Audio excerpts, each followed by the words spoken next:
खजाना होगा, यानी 14 से 19 की तारीख पंच कल्याणा के पूज्य गुरुदेव ने भी आशीर्वाद दे दिया है। 1758 के बाद यहाँ कोई पंचकर्णक नहीं हुआ। 263 साल के बाद कोई पंचकर्णक नहीं हुआ।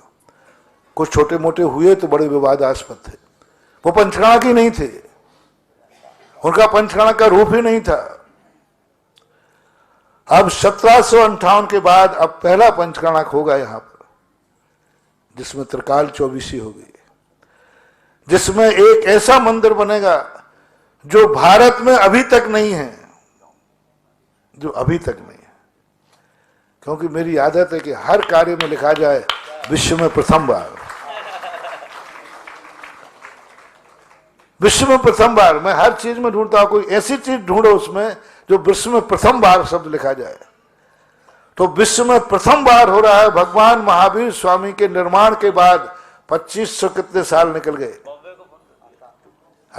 उसके बाद पहला होगा कि अभी तक जितने सिद्ध क्षेत्रों से भगवान मोक्ष पधारे हैं, निर्माण कांड में जितने भगवानों के नाम हैं, सभी भगवानों की मूर्ति बनकर प्रतिष्ठित की जाएगी। वो होगी मात्र चांदखेड़ी में पहली बार। निर्माण कांड में जितने भगवानों के नाम आए, जितने राम, हनु, सुग्रीव, सुनील, गय, गवाक्ष, नील, महानील, रावण के सुत आदि कुमार, रावण के बेटे की भी होगी, रावण के बेटे इंद्रजीत की भी मूर्ति होगी, कुंभकर्ण की भी होगी, राम के सुत लवकुश की भी होगी। सबके जितने भगवानों के निर्माण हुए हैं, जो नाम मिलते हैं निर्माण कांड में, उन सब भगवानों की मूर्ति होगी। विश्व में पहली बार होगा ऐसा कि जिन जिन भगवानों ने इस भूमि को, देखो क्या क्या उपकार किया उन्होंने। हम वैसे ही नहीं बना रहा, अपन भी स्वार्थी आदमी है, उनके उपकार तो देखो। वो उस भूमि को इतना छू गए कि भूमि इतनी पावन हो गई कि आज उस भूमि हमारे लिए तीर्थ बन गई। तीर्थ का अर्थ होता है घाट, तारने वाला। तीर्थ का अर्थ होता है वास्तविक रूप से घाट, नदी का घाट होता ना। इन महान आत्माओं जो निर्माण कांड में है, इन्होंने ऐसी भूमि को छुआ कि वो तीर्थ बन गया। आज हमारे कब से रामचंद्र जी मोक्ष गए, मांगी तुंगी कब से कितने लोगों का पुण्य का उद्धार कर दिया। मांगी तुंगी की वंदना, सोनागिर की वंदना, नंगा नंग कुमार, अब कितने लोगों का वहां पर मोक्ष हुआ। पर नंगा नंग कुमार का नाम मिला, शेष का मिला नहीं। नंगा नंग कुमार ने मोक्ष प्राप्त करके उन्होंने अपना ही कल्याण किया। बोलो सोनागिर क्षेत्र जाकर के आज तक कितने लोगों ने पुण्य कमाया, कितने लोगों ने, 1500 तो प्रतिदिन जाते। कितने पाप काटे, ये किनका उपकार है? पहाड़ का, पहाड़ का उपकार नहीं है, वो नंगा नंग कुमार का उपकार है। नेमावर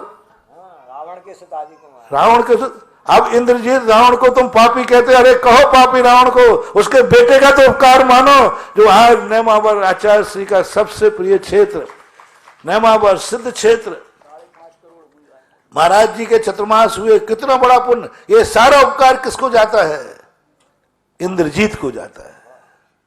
इंद्रजीत ना उस पहाड़ को छूता, ना वो आज हमारे लिए अपूज्य गुरुदेव के लिए वंदना के योग्य बनता। आज देख लीजिए, हिमालय के कैलाश पर्वत की वंदना करना चाहते हैं, क्यों? वहां से आदिनाथ भगवान ने छुआ।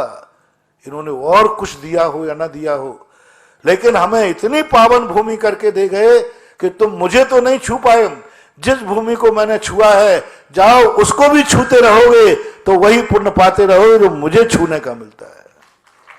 आज सारे जगत में जितने तीर्थ क्षेत्र हैं, मैंने जब इनका चिंतन किया, यहीं बैठ के चिंतन किया, किसी भगवान का निर्माण लाडू चढ़ रहा था, मैंने कहा आप लोगों ने इतने उपकार किए, हमें तीर्थ नहीं दे, आप नहीं रुके लेकिन आप कुछ छोड़ के गए। बाप तो रुक नहीं सकता, लेकिन बाप वसीयत तो दे सकता है। बाप तो रुक नहीं सकता, वो तो जाएगा, लेकिन बाप वसीयत तो दे जाता है। भगवान तो रुक नहीं सकते, वे तो जाएंगे, लेकिन ये तीर्थ क्षेत्र हमें वसीयत में दे गए।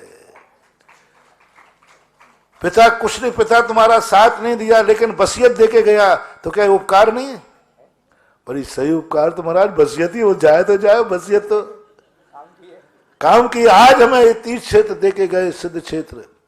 मेरा मन आया भगवान हे इंद्रजीत, हे नंगा नंग कुमार, हे बाहुबली महाबल आदि, आप लोगों ने इतना उपकार किया, हमें तीर्थ देके गए और हम आपकी एक मूर्ति भी नहीं बना पाए और उपकारी की जरूर मूर्ति बनना चाहिए। तो वहां मन आया था, उसी समय घोषणा की थी, यहां वो होगा कि हर उपकारी के लिए यहां स्थापित करके नमोस्तु किया जाएगा। और पूरे भगवानों की मूर्तियां आ चुकी हैं और वो मूर्तियों को जब स्थापित करोगे, विश्व में बहुत पंचकर्णक किए होंगे तुमने, हमने भी बहुत किए, लेकिन पहला पंचकर्णक होगा जहां पर हर तीर्थ क्षेत्र के भगवान यहां विद्यमान होंगे। जब उस तीर्थ क्षेत्र की याद वंदना करोगे तो भगवान यहां की मूर्ति तुम्हें याद आएगी और वंदना के रूप में आएगी। ऐसा एक अलौकिक पंचकल्याणक बहुत बड़ा चातुर्मास के पहले ही घोषणा होती, लेकिन कोरोना का प्रोटोकॉल बीच में बाधक था, सरकारी परिस्थितियां थी, सरकार की भी स्वीकृति है, पूज्य गुरुदेव की स्वीकृति है। अब ये है अमीर बनने की खेती। ये तो भगवान की बात कही, भगवान तो सब पर, भगवान भी बैठेंगे तो वो भी तुम्हारे लिए कुछ देने के लिए बैठेंगे। ये तो खेत है, खेत बनाया जा रहा है। 263 वर्षों से ये खेत थोड़ी थोड़ी फसल उत्पन्न कर रहा था। बीच में 100 साल तक तो इसने कोई फसल ही उत्पन्न नहीं हुई, बंजर हो गई। 100 साल तक इस भूमि के ऊपर किसी ने बीजारोपण नहीं किया, अभिषेक भी नहीं किया, पूजा भी नहीं की, अर्घ भी नहीं चढ़ाया, चमगादड़ों का स्थान मिला 100 साल तक।